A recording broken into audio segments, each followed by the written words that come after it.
Hello everyone, welcome to Move the Study. This is the video for class 10, chapter number 10, part 2. Part 1 already uploaded है, आपको class 10 की playlist में मिल जाएगा। पिछले video में हम ये सभी चीज़ें चेक पॉइंट 1 तक के डिस्कस कर चुके हैं। आगे बढ़ते हैं और डिवीजन ऑफ नर्वस सिस्टम के बारे में बात करेंगे। So just a second. Division of nervous system is basically divided into two part. ठीक है, दो पार्ट्स में डिवाइड है, that is central nervous system and peripheral nervous system. अगर सेंट्रल नर्वस सिस्टम की बात करें तो ये सेंटर है कंट्रोल एंड कोऑर्डिनेशन। जितनी भी बॉडी की हमारी एक्टिविटीज़ हैं उन सब का सेंटर ऑफ कंट्रोल, मतलब कंट्रोल करता है और कोऑर्डिनेट करता है बॉडी की सारी एक्टिविटीज़ को। It consist of brain and spinal cord. उसमें क्या क्या चीज़ें आती हैं, ब्रेन आपका आता है and spinal cord. Then the second is peripheral nervous system. PNS में इट इंक्लूड द नर्व्स। ठीक है, इसमें वो सारी नर्व्स आती हैं जो कि sensory impulse central nervous system. अब देखो सेंट्रल नर्वस सिस्टम क्या है, ब्रेन और स्पाइनल कॉर्ड है। तो पेरिफेरल नर्वस सिस्टम में वो सभी नर्व्स आती हैं जिनको हम जो सेंसरी नर्व्स होती हैं और वो सेंसरी इम्पल्स लेके आती हैं ब्रेन या फिर स्पाइनल कॉर्ड में and transmit the motor impulse, और फिर क्या करती हैं वापस सेंट्रल नर्वस सिस्टम से अब रिस्पॉन्स लेके जाएंगी ना, तो वो मोटर इम्पल्स हो जाएंगी to the effector organ.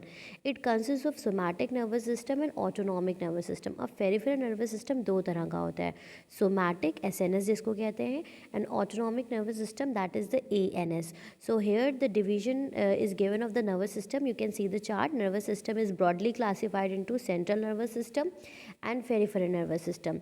So it is a site of information processing. ठीक है, मतलब यहाँ पे जो इन्फॉर्मेशन है वो प्रोसेस होती है और ये कैरी करता है इम्पल्सिस को to the CNS and from the CNS and it is divided into brain and spinal cord. तो स्पाइनल कॉर्ड का काम क्या है, ये रिफ्लेक्स एक्शन और इम्पल्स को कन्वे करने का काम करती है। And peripheral nervous system is divided into two part, that is the somatic nervous system and autonomic nervous system. Somatic nervous system में क्रेनियल और स्पाइनल नर्व्स आती हैं। ठीक है, जो नर्व्स हैं अभी आप आगे देखेंगे कि कितनी नर्व्स होती हैं, कितनी क्रेनियल और कितनी स्पाइनल नर्व्स होती हैं। ऑटोनॉमिक नर्वस सिस्टम फर्दर फिर क्लासिफाइड है sympathetic nervous system and parasympathetic nervous system. So ये जो है ये सैक्रल रीजन में होता है, मतलब नेक और वेस्ट के बीच की जितनी नर्व्स हैं that comes under the category of sympathetic nervous system. And nerves above neck and below the sacral region, मतलब नेक के ऊपर वाली नर्व्स और ये वेस्ट के नीचे वाला जो पोर्शन है that comes under the parasympathetic nervous system. आगे बढ़ते हैं, सेंट्रल नर्वस सिस्टम को डिटेल में डिस्कस करते हैं कि सेंट्रल नर्वस सिस्टम है क्या। तो सेंट्रल नर्वस सिस्टम आपको पता है दो में डिवाइडेड है, इसमें स्पाइनल कॉर्ड आता है आपका और human brain. So human brain के बारे में पहले डिटेल में पढ़ेंगे, इसके क्या क्या डिफरेंट पार्ट्स हैं और क्या फंक्शनिंग है। उससे पहले नॉलेज टेक्स्ट देख लेते हैं। Adult human brain is about 2% of the total body weight, मतलब जो आपकी बॉडी का वेट है उसका 2% जो वेट होता है वो आपके ब्रेन का होता है। एंड 20% टोटल ऑक्सीजन जो है वो ब्रेन कंज्यूम करता है। It can survive without oxygen for only 3 minutes. ठीक है, मीन्स 3 मिनट से ज़्यादा ब्रेन विदाउट ऑक्सीजन नहीं सर्वाइव कर सकता है। Though the brain is form of nerve cells, it has no sensory nerves of its own. It is made up of nerve cell. The brain is completely made up of neuron, numbers of neurons they join together to make the brain, लेकिन उसके पास अपनी कोई sensory nerves नहीं होती हैं। It can not have any sensation और plane और pleasure. सो organ जो ब्रेन है वो सेंस और प्लेजर और ये सारी चीज़ें वो नहीं फील कर सकता है। मेनिंगिट्स जो हैं वो उनकी लेयर्स होती हैं, सॉरी मेनिंजस लेयर होती हैं, और मेनिंगिटिस क्या है, जब उसकी जो लेयर्स हैं ब्रेन की उसमें इन्फ्लेमेशन हो जाता है तो उसको मेनिंगिटिस कहा जाता है, राइट। चलिए आ जाते हैं इधर। The brain is highly develop in human body, in human being. In an average adult जो वेट है 1.4 kg से 1500 जो 500 सेंटीमीटर क्यूब इसकी वॉल्यूम होती है। It is form of about 100 billions of neurons. मैंने आपको बताया था कि बहुत सारे तो बिलियंस ऑफ न्यूरॉन्स मिल करके ब्रेन को फॉर्म करते हैं। It is encased, it is closed in a skull, cranium जिसको कहा जाता है, जो केस है जिसमें ये प्रोटेक्टेड है, that is known as a cranium which protect it from the external injuries. Then coming towards the layer, एक लेयर है जो ब्रेन को कवर करके रखती है, रैप करके रखती है, उसको मेनिंजेस बोलते हैं। 3 लेयर्स मेम्ब्रेन की ये बनी हुई है और which are separated by the cerebrospinal fluid, और इनके बीच में एक लिक्विड, एक फ्लूइड प्रेजेंट है जिसको सेरेब्रोस्पाइनल फ्लूइड कहा जाता है। दे आर, अब ये 3 जो लेयर्स हैं वो ड्यूरामीटर, एरेक्नॉइड और पायामीटर। ड्यूरामीटर सबसे बाहरी और फिब्रस मेम्ब्रेन है, टफ होती है, हार्ड है। एरेक्नॉइड मिडिल की लेयर है and it is little bit softer then the first one. And pia mater it is the inner और बहुत हल्की और हाईली वैस्कुलर मेम्ब्रेन है। तो ये इसके कैरेक्टर्स हैं, ये आपको पता होना चाहिए।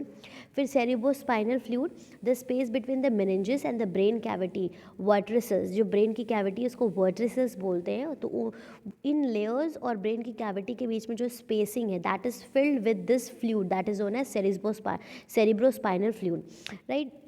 It serves for the following function, इसके फंक्शन क्या है कि एक कांस्टेंट प्रेशर चारों तरफ ब्रेन के मेंटेन करके रखना एंड ब्रेन को प्रोटेक्ट करना शॉक और मैकेनिकल इंजरीज से sorry, and help in the exchange of nutrient and waste product between nervous tissues and blood, और एक्सचेंज ऑफ वेस्ट प्रोडक्ट का भी रोल प्ले करता है सेरेब्रोस्पाइनल फ्लूइड जो है। Then moving towards the main part of the brain, that is the brain matter. The nervous matter composing the brain is differentiated into 2। जो brain है that is made up of, उसको 2 category में divide कर दिया गया है जिसका वो बना हुआ है, तो grey matter and white matter.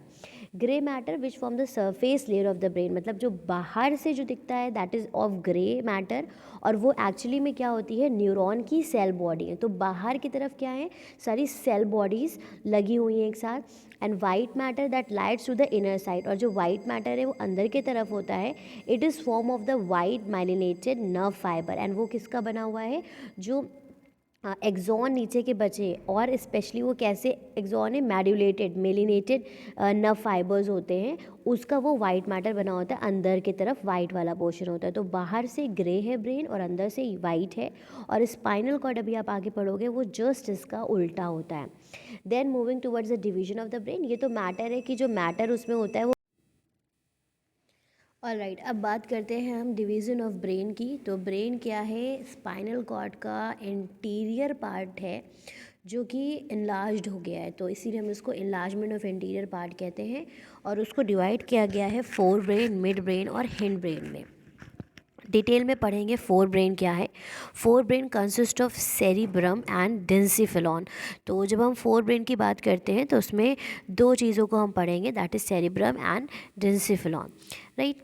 तो सेरिब्रम क्या है, यहाँ पे आप जो ये येलो कलर का पार्ट देख रहे हो ये पूरा ही हमारा सेरिब्रम होता है, ठीक है। It is the largest part of the brain, ये ब्रेन का सबसे बड़ा पार्ट है और सबसे ज़्यादा डेवलप होता है ह्यूमंस में, right. It is form of the right and left cerebral hemisphere. तो आप यहाँ पे ही देख सकते हो कि ये 2 उसमें डिवाइडेड होता है, बीच में एक ग्रूव होता है जो उसको 2 हिस्सों में डिवाइड कर देता है। तो वो राइट और लेफ्ट सेरिब्रल हेमिस्फीयर कहलाते हैं, ठीक है। सेरिब्रम के जो हेमिस्फीयर हैं वो सेरिब्रल हेमिस्फीयर कहलाते हैं, separated by a deep median longitudinal, मतलब एक लंबा सा खाँचा गहरा सा होता है जिसको सेरिब्रल फिशर कहा जाता है, ठीक है। आगे बढ़ते हैं। The 2 cerebral hemisphere are connected ventrally by a thick transverse band of nerve fibre. अब ये एक दूसरे से वेंट्रिकली, मतलब इस तरह से वेंट्रिकली कनेक्टेड होते हैं, किसके ज़रिए, by a thick transfer band of nerve fibres. एक नर्व फाइबर्स का गुच्छा बैंड होता है जिसके थ्रू ये कनेक्टेड होते हैं, उसको कॉर्पस कैलोसम कहा जाता है। Corpus callosum transfer the information from one hemisphere to the other. तो जैसे कि ये क्या है, वर्टिकली इसके बीच में इस तरह से नर्व्स के पूरे वो बंडल्स होते हैं कॉर्पस कैलोसम के, और वो क्या करते हैं, एक हेमिस्फीयर से दूसरी हेमिस्फीयर में जो इन्फॉर्मेशन होती है उसको ट्रांसफ़र करते हैं, ठीक है। Each cerebral hemisphere is hollow from inside. अब ये जो आपको ब्रेन येलो कलर का दिखा है ये अंदर से पूरा हॉलो होता है। It's wall is thick, wall कैसी होती है उसकी थिक होती है, and it is form of, तो अभी हम लोगों ने पढ़ा था कि बाहर की वॉल कैसी होती है, ग्रे मैटर होती है, that form the cortex part of the brain, और वो ग्रे मैटर जो है वो ब्रेन का कॉर्टेक्स रीजन फॉर्म करता है। इनर लेयर जो है वो वाइट, अंदर से वो वाइट होता है, एंड उसमें मेलिनेटेड नर्व फाइबर्स, मतलब ऐसे एक्सॉन के बंडल्स होते हैं जिसमें माइलिन शीट्स जो होती हैं वो प्रेजेंट होती हैं, ठीक है। उसके बाद अब बात करते हैं सेरिब्रल कॉर्टेक्स की। तो ये 5 mm से लेस इसकी थिकनेस होती है और इसमें न्यूरॉन की सेल बॉडीज़ होती हैं। बहुत ज़्यादा फोल्डेड होता है, आपने स्ट्रक्चर देखा होगा ब्रेन का कि बहुत ज़्यादा घुमा घुमा फोल्डेड इस तरह से बहुत सारे इसमें फोल्ड्स होते हैं, ग्रूव्स बने होते हैं।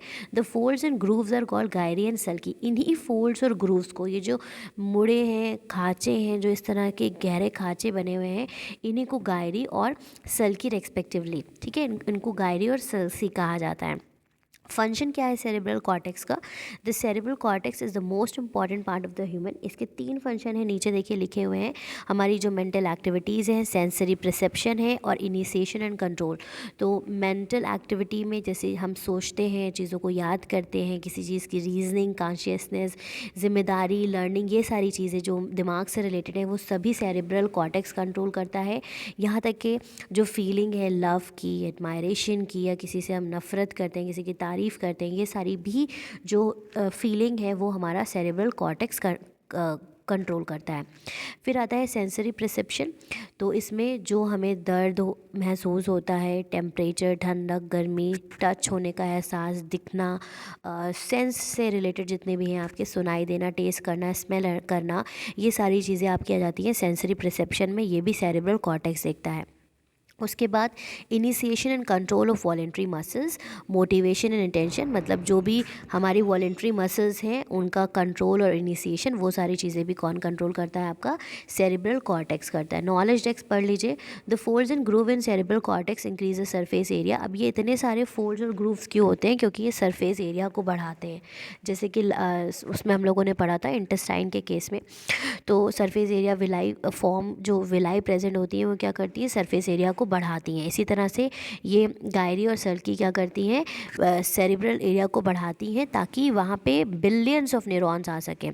The large number of folds in cerebral cortex is an indication of greater intelligence. और जितने ज़्यादा उसमें ग्रूव्स होते हैं, जितने ज़्यादा उसमें फोल्ड होते हैं, उतनी ज़्यादा इंटेलिजेंसी होती है पर्सन की। The higher the number of convolution, convolution का मतलब क्या है? फोल्ड्स जो हैं, more will be the number of nerve cells, मतलब जितने ज़्यादा उसमें इस तरह के मोड़ होंगे उतना ही ज़्यादा न्यूरॉन्स, उतने ही ज़्यादा उसमें प्रेजेंट होंगे और उतना ही ज़्यादा वो व्यक्ति क्या होगा? इंटेलिजेंट होगा। तो higher the number of folds and grooves, higher the number, उसकी जो इंटेलिजेंसी होगी वो उतनी ही ज़्यादा बढ़ जाती है। अब हम लोग इस डायग्राम को एक बार समझ लेते हैं अच्छे से। ऑलराइट, यहाँ डायग्राम में फिगर 10.9 में आप डिफरेंट जो पार्ट्स हैं वो देख सकते हैं। वो क्लासिफाई किए गए हैं कि कौन सा पार्ट किस चीज़ के लिए रिस्पॉन्सिबल है। तो ये जो यहाँ पे आपको लीफ जैसा स्ट्रक्चर दिख रहा है, ये है सेरिबलम, ठीक है। ये इसको लिटिल ब्रेन भी कहते हैं। ये भी आप आगे पढ़ेंगे, ये 4 ब्रेन का पार्ट नहीं है। उसके बाद ये जो पिंक कलर की नीचे जा रही है, यही आगे जाके स्पाइनल कॉर्ड बन जाती है, तो मेडुला ऑब्लोंगेटा है। फिर ये पोर्शन आपका सेंसरी एरिया है, ठीक है। फिर एसोसिएशन एरिया, ये सेंसरी एरिया है, मोटर एरिया है, एसोसिएशन एरिया। यहाँ पे देखिए ब्लॉक्स में लिखा हुआ है कि किस किस उसके लिए रिस्पॉन्सिबल है। ये इम्पल्स रिसीव करता है एंड ये सारी ही वॉलेंट्री एक्टिविटीज़ के लिए रिस्पॉन्सिबल होता है सेरिबरम, ठीक है। फिर ये इम्पल्स को सेंड करता है, link together information. Association area जो है वो दोनों इंफॉर्मेशन को लिंक करता है, that brain can make the decision. और उसके बाद मतलब कोई भी जब आती है आपकी जो सेंसरी नर्व्स हैं, इम्पल्स हैं, तो वो एसोसिएशन एरिया में उसका डिसीजन होता है, फिर आगे वो मोटर इम्पल्स उसको फॉरवर्ड करता है। तो ये थैलेमस है, ये टेम्परेरी लूब्स हैं, जो भी ये पार्ट्स हैं आप इसको ध्यान से देख लीजिए। फिर हम बात करते हैं सेकेंड पार्ट की, फोर ब्रेन की। सेरिब्रम हमने डिस्कस कर लिया है। डेंसिफिलॉन, डेंसिफिलॉन क्या है? इसमें थैलेमस और हाइपोथैलेमस आता है। तो यहाँ पे देखो, ये जो थैलेमस है और हाइपोथैलेमस भी यहीं पे ही प्रेजेंट होता है, ठीक है। ये एंड 2 एंडोक्राइन ग्लैंड्स, और इसके साथ साथ 2 एंडोक्राइन ग्लैंड्स जुड़े हुए होते हैं, pineal gland and pituitary gland. तो पिट्यूटरी ग्लैंड आपने क्लास 8 में पढ़ा भी होगा। Thalamus serve as a relay centre for the sensory and motor impulse from spinal cord and medulla to various part of the cerebrum.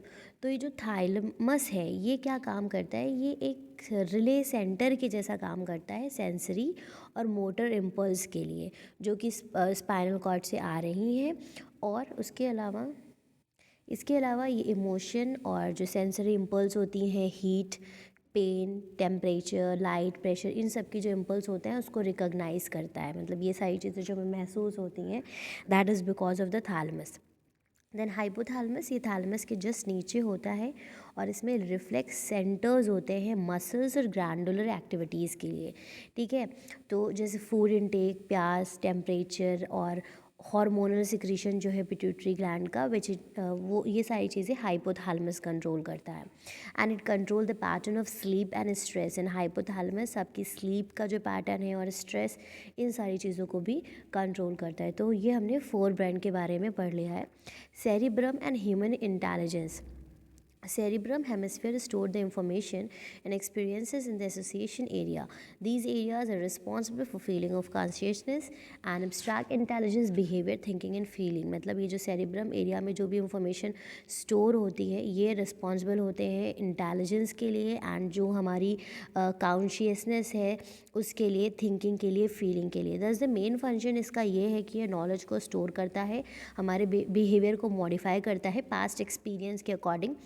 This makes brain the organ of thought and intelligent. इसीलिए जो brain है हमारा वो thought और intelligent का एक organ है, और मैन जो होते हैं इसीलिए वो मोस्ट इंटेलिजेंट ऑर्गेनिजम्स हैं अर्थ पे। ठीक है, सेकेंड पे आ जाते हैं mid brain. Mid brain has a group of nerve fibres. अब इसमें क्या है, हमने ऊपर वाला पढ़ लिया, उसमें सेल बॉडी थी, ठीक है, सेरिब्रम में। अब हम मिड ब्रेन में आ जाएंगे तो वहाँ पे वाइट वाला रीजन है और उसमें नर्व फाइबर्स हैं जो फोर ब्रेन और हिंज ब्रेन को आपस में कनेक्ट करते हैं। It has 4 optic lubes. इसके अंदर 4 ऑप्टिक लूब्स होते हैं जो कि विजन के सेंटर है। They serve as the relay centre for auditory information to the thalamus and cerebral cortex. मतलब जो हम लोगों का विजन वाला पूरा प्रोसेस है और जो हम सुनाई देते हैं, हमको जो सुनाई देता है वो सारी चीज़ें आपकी मिड ब्रेन से रिलेटेड हैं। फिर आ जाते हैं हिंड ब्रेन पे। तो हिंड ब्रेन में सेरिबलम, जो भी मैंने पर्पल कलर का लीव जैसा स्ट्रक्चर दिखाया था, पॉन्स वेरोली एंड मेडुला ऑब्लोंगेटा, ये चीज़ें आती हैं। सेरिब्रम को लिटिल ब्रेन कहा जाता है, ठीक है।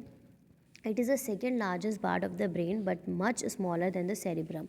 ब्रेन में सेरिब्रम के बाद सेरिबलम दूसरा लार्जेस्ट पार्ट होता है, लेकिन ये सेरिब्रम के कंपैरिजन में काफ़ी छोटा होता है। It lies at the rear of the cerebrum partly covered with it. और जो सेरिब्रम है मतलब ऊपर का जो पूरा हेमिस्फीयर है उसके नीचे से पोर्शन में होता है ये, और सेरिब्रम से ढका हुआ होता है। Its surface has numerous furrow but no convolution. इसमें फरोज होते हैं लेकिन फोल्ड्स नहीं होते हैं, ठीक है। Cerebrum also has an outer cortex. इसमें भी आउटर कॉर्टेक्स ग्रे और वाइट वाला जो सिस्टम ब्रेन में होता है वैसे ही आपके सेरिबलम में भी होता है। इसका फंक्शन क्या है, contains the voluntary movement by muscular activities. हमारे जो भी वॉलेंट्री मूवमेंट्स हैं, जो हमारा चलना, उठना, बैठना, कूदना, ये सारी चीज़ें सेरिबलम कंट्रोल करता है। Pons varolii, it is a thick transverse nerve tract. ये एक तरह की नर्व ट्रैक है जो कि सेरिब्रम के अंडर सरफेस पे होती है और दोनों हेमिस्फीयर को आपस में कनेक्ट करती है, ठीक है, सेरिब्रम के। Function as a relay centre transforming the impulse from one hemisphere. तो उसका क्या काम है, एक हेमिस्फीयर से दूसरे हेमिस्फीयर में जो इम्पल्स है उनको पास करना। फिर आ जाते हैं मेडुला ऑब्लोंगेटा में। ये पोस्टीरियर पार्ट है ब्रेन का और इसको ब्रेन की स्टेम भी कहते हैं। अब ये वाइट मैटर का बना होता है एक्सटर्नली और ग्रे मैटर का इंटरनली, ठीक है, और नीचे ही ये जाके स्पाइनल कॉर्ड बना लेता है। मेडुला रिफ्लेक्स सेंटर है। ये जितनी भी हमारी इनवॉलेंट्री बॉडीज़ एक्टिविटीज़ हैं, ठीक है, जैसे हमारा सांस लेना, peristaltic movement, elementary kanal, heart breathing movement, all these movements, ये जो सारे मूवमेंट होते हैं, नॉट मूवमेंट, जो सारे मूवमेंट हैं ये मेडुला ऑब्लोंगेटा क्या करता है, कंट्रोल करता है। Therefore medulla has cardiac centre, respiratory centre, vasomotor, reflex centre for sneezing, coughing, vomiting and सॉलोइंग। तो ये सारी चीज़ें कौन कंट्रोल करता है, मेडुला ऑब्लोंगेटा। अब हम बात करेंगे स्पाइनल कॉर्ड की। ओके, स्पाइनल कॉर्ड क्या है, मेडुला ऑब्लोंगेटा आगे बढ़ के स्पाइनल कॉर्ड बना लेता है, तो उसको हम एक्सटेंशन ही कहते हैं मेडुला ऑब्लोंगेटा का। ये एक लॉन्ग कॉर्ड जैसा स्ट्रक्चर है, ठीक है। It lies in the neural canal of vertebral column, जो हमारी रीढ़ की हड्डी है उसमें जो इस तरह का यहाँ पे होल देख रहे हो, इस होल में स्पाइनल कॉर्ड लाई करती है।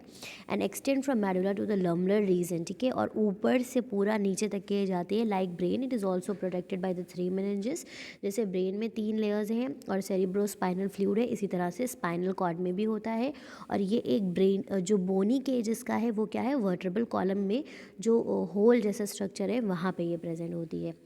On each side of the spinal cord grey matter form 2 horns. तो स्पाइनल कॉर्ड के दोनों तरफ जो ग्रे मैटर है वो हॉर्न लाइक स्ट्रक्चर बनाता है, जिसको पोस्टीरियर और एंटीरियर हॉर्न कहा जाता है, ठीक है।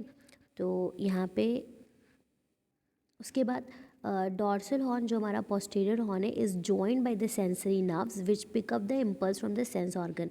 अब जो पोस्टीरियर हॉर्न है वो सेंसरी नर्व से जुड़ा हुआ है और वो क्या करता है, सेंस ऑर्गन से इम्पल्स को उठाता है और स्पाइनल कॉर्ड में लेके आता है। फ्रॉम द वेंट्रल हॉर्न, उसके बाद जो दूसरा वाला हॉर्न है वहाँ से मोटर नर्व राइज करती है और वो मैसेज स्पाइनल कॉर्ड से लेके एफेक्टर ऑर्गन में ले जाती है, ठीक है। फंक्शन क्या है स्पाइनल कॉर्ड का, स्पाइनल कॉर्ड कनेक्ट करता है ब्रेन को पेरिफेरल नर्वस सिस्टम से जो कि नेक के नीचे है। It conducts the sensory impulse from receptor in the trunk and limb to the brain and motor impulses from brain to the muscles of various body। मतलब ये sensory impulse को लाता है और जो motor impulses होती है उनको effector organ तक के पहुंचाता है। It acts as a reflex center and control all somatically induced reflex action। और ये क्या करता है, जो रिफ्लेक्स एक्शन हमारी बॉडी में होते हैं उसको कंट्रोल करता है। यहाँ पे देखो ट्रांसवर्स सेक्शन है स्पाइनल कॉर्ड का, तो ये है आपका सेंट्रल कनाल, ठीक है। और ये ग्रे मैटर है और ये जो बाहर का है ये वाइट मैटर है।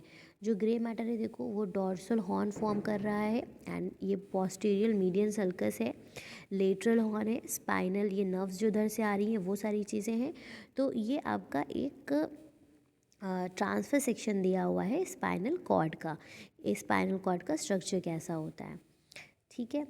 अब उसके बाद हम आ जाते हैं नेक्स्ट टॉपिक पे कि रिफ्लेक्स एक्शन क्या है, जो हम अभी बात कर रहे हैं स्पाइनल कॉर्ड रिफ्लेक्स एक्शन को कंट्रोल करता है। There are certain body responses which are immediate. हमारी बॉडी में बहुत से रिस्पॉन्सेज होते हैं जो हम सोच भी नहीं सकते और फ़ौरन हो जाते हैं। जैसे अगर आपको कोई कील पे पैर पड़ गया आपका मानिए, ठीक है, नेल पे पैर पड़ गया, आप फ़ौरन अपना पैर हटा लोगे। या जलते हुए तवे पे आपका हाथ टच हो जाए किसी भी हॉट बर्निंग ऑब्जेक्ट से तो आप फ़ौरन हटा लेते हो। तो जो इमीडिएट रिस्पॉन्सेज होते हैं हम उसको सोचते नहीं हैं कि हमें ये करना है, वो हमारी बॉडी में अपने आप हो जाते हैं। तो इस तरह के एक्शंस को हम कहते हैं रिफ्लेक्स एक्शन।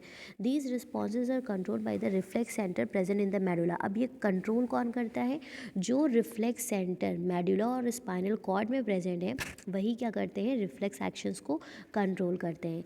दस a reflex action is a spontaneous मतलब क्विक, इनवॉलेंट्री मतलब हमारी कंट्रोल में नहीं होता, एंड ऑटोमेटेड रिस्पॉन्स अपने आप हो जाता है without the will of the organism, ठीक है, हमारी विलनेस से नहीं, वो अपने आप होता है। और with the intervention of the consciousness मतलब हमारी उस मतलब क्या कहते हैं कि हमारे कंट्रोल में नहीं होता, हम सोचते नहीं हैं कि हमें ये करना है और वो हमारे बिना ही कॉन्शियसनेस के हो जाता है। It is under the control of the reflex centre, क्योंकि वो जो मेडुला और स्पाइनल कॉर्ड में रिफ्लेक्स सेंटर्स अभी हमने पढ़े हैं वहाँ पे उसका कंट्रोल होता है।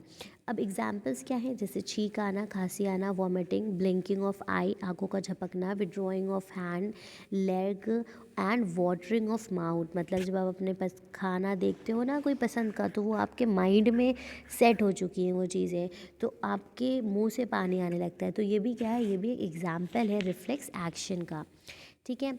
अब आ जाते हैं हम रिफ्लेक्स आर्क। रिफ्लेक्स आर्क का मतलब ये है कि पूरा पैसेज इस पे पढ़ोगे कि कैसे सेंस होता है बॉडी में और फिर वो डायरेक्ट कहाँ जाता है, स्पाइनल कॉर्ड में जाता है और ब्रेन को उसके बारे में नहीं पता चलता और हम क्या करते हैं, उसका एक्शन भी कर देते हैं। तो वो जो पूरा पाथवे है, जो पूरा रास्ता है, उसी को कहा जाता है रिफ्लेक्स आर्क। रिफ्लेक्स आर्क ये पाथवे है जो सेंसरी नर्व फॉलो करती है जब वो सेंसेशन को कैरी करती है रिसेप्टर ऑर्गन से स्पाइनल कॉर्ड या मेडुला तक के और फिर वो वापस उसी को लेके आती है रिफ्लेक्टर और इफेक्टर ऑर्गन तक के। तो इसी पूरे प्रोसेस को कहते हैं रिफ्लेक्स आर्क। तो उसको अच्छे से समझ लीजिएगा। कंपोनेंट क्या है रिफ्लेक्स आर्क के? सबसे पहला रिसेप्टर ऑर्गन, मतलब मानो अगर आपकी उंगली टच हो रही है गर्म तवे पे, तो वो क्या है, जहाँ से स्टिमुलस रिसीव हो रही है, तो वो रिसेप्टर ऑर्गन है आपका। It receive the stimulus and initiate a sensory impulse. तो जैसे ही उसको स्टिमुलस मिलता है वो एक इलेक्ट्रिक सेंसरी इम्पल्स जनरेट करता है। सेंसरी और एफरेंट नर्व क्या करती हैं, उस इम्पल्स को कैरी करती हैं, कहाँ लेके जाती हैं, मेडुला ऑब्लोंगेटा में या फिर स्पाइनल कॉर्ड में। स्पाइनल कॉर्ड और medulla oblongata here sensory impulse change और वो मोटर में कन्वर्ट हो जाती है, और उसी को ही, और वो क्या है, ये रिफ्लेक्स सेंटर है स्पाइनल कॉर्ड एंड मेडुला जो है।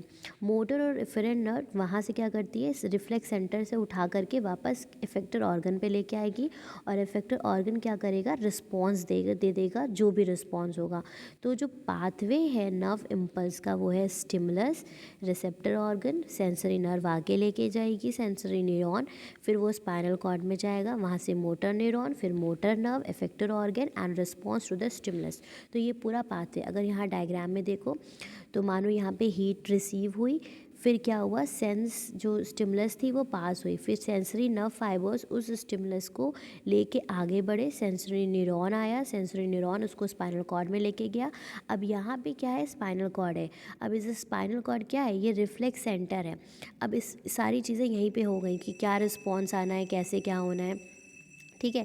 अब उसके बाद जो यहाँ से वो मोटर न्यूरॉन में कन्वर्ट हो गया, मोटर न्यूरॉन, फिर मोटर नर्व, फिर अब जो इफेक्टर ऑर्गन है वो ये मसल्स है। अब मसल्स को काम करना है, मसल्स को कॉन्ट्रैक्ट रिलैक्स होना है, कि जब मसल्स कॉन्ट्रैक्ट और रिलैक्स होंगी तभी तो हैंड का मूवमेंट होगा।